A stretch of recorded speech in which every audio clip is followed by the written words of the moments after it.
नाले में बहता गंदा पानी, बंद रास्ते और प्रशासन की बेरुखी। और जब शक्ति की हदें पार हो जाती है तब आम जनता सड़कों पर उतरने को मजबूर हो जाती है। नागपुर के अयोध्या नगर से एक ऐसी ही तस्वीर सामने आई है जहां नागरिकों ने साफ सफाई, रास्ते की बहाली और अधिकारियों की जवाबदेही के लिए मोर्चा खोल दिया है। 3 महीने से 3 रास्ते बंद है, 2 महीने से खुले नाले में बहता गटर का पानी और जिम्मेदारी अधिकारी शिकायत करने पर भी कर देते हैं अनदेखी। ये कहानी है नागपुर के अयोध्या नगर की, जहाँ जम्बूदीप नगर नाले की बदहाल स्थिति ने आम नागरिकों का जीना मुहाल कर दिया है। 3 रास्ते जो शालाओं तक जाने के लिए जरूरी है 3 महीनों से बंद है। नाले पर स्लैब नहीं, नाला खुला और उसमें लगातार बहता गटर का पानी, जिससे न सिर्फ गंदगी फैल रही है बल्कि बीमारी का खतरा भी मंडरा रहा है। स्थानीय आयोग अधिकारी कलोडे पर आरोप है कि वे नागरिकों से अभद्र व्यवहार करते हैं, धमकाते हैं और शिकायतों पर कोई सुनवाई नहीं करते।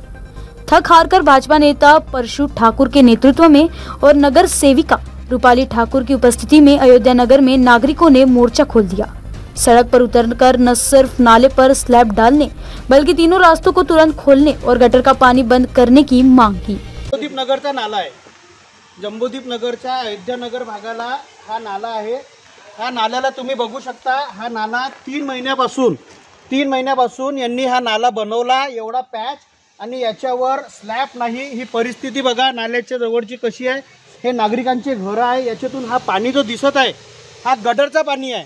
त्या गटरच्या पाण्यात 2 महिन्यापासून गटरचा पाण्याचा वास नागरिकांना सहन करावा लागत आहे। हा येणारा रस्ता साई मंदिर जवळून येणारा मेन मार्ग आहे, त्याच्या मधात हे ऑब्स्टिकल हे माती पडलेली आहे। 2 महिन्यापासून हे पोकलँड इथे उभा आहे आणि इकडे दाखव, इकडून फिरव असा हा रस्ता 2 महिन्यापासून हा रस्ता बंद करून ठेवला आहे।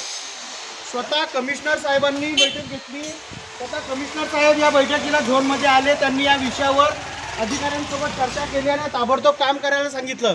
माननीय आमदार मोहनभाऊ मते यांनी या विषयावर बैठक घेतली, अधिकाऱ्यांना काम करायला सांगितलं, तरीही अधिकाऱ्यांच्या कानावर जू रेंगत नाही आहे, कोणतीही हलचल या ठिकाणी होत नाही आहे। नागरिक त्रस्त झालेले आहेत, या परिसरातील हे नागरिक उभे आहेत।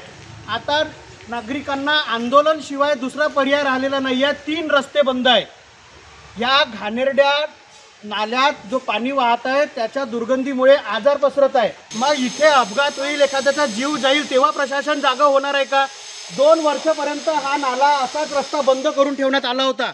2 वर्ष म्हणत आहे मी, आणि त्याच्यानंतर 2 वर्षानंतर थोडंसं तातूरमातूर काम केलं, एवढं बनवलं आणि पुन्हा 3 महिन्यापासून यांनी आता ह्या नाल्याला, ह्या रस्त्याला सगळं बंद करून ठेवलं आहे।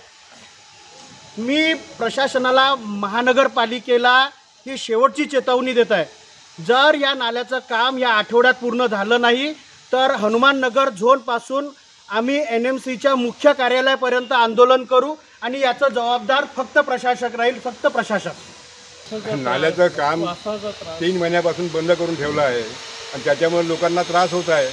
नाल्यामध्ये गटरचं पाणी नुसतं 12 महिने वाहते, त्या पाण्यामुळे लोकांना त्रास होत आहे आणि बिमाऱ्या फैलत आहे, त्याच्यामुळे लोक आजारी पडत आहे। त्याच्या शासन याला जबाबदार आहे की कोण आहे, त्यांनी ठरवावं आणि लोकांचा जो हे आहे त्रास आहे तो त्रास कमी करावा। प्रशासन की नींद तब टूटी जब आंदोलन के दौरान जोन से डिप्टी इंजीनियरिंग मुखाड़े और जूनियर इंजीनियरिंग वागे घटनास्थल पर पहुंचे। नागरिकों ने बताया कि पोकलैंड मशीन महीनों से रास्ते पर खड़ी है, जिससे एक रास्ता बंद पड़ा है, दूसरे पर मिट्टी डाल दी गई है और तीसरा रास्ता खुदाई के कारण बंद है। आंदोलनकारियों ने चेतावनी दी कि अगर 8 दिनों में काम शुरू नहीं हुआ, 2 दिनों में अगर गटर का पानी बंद नहीं किया गया तो आंदोलन और भी ज्यादा तीव्र होगा। साथ ही आरोग्य अधिकारी कलोडे के खिलाफ भी कार्रवाई की मांग की गई है।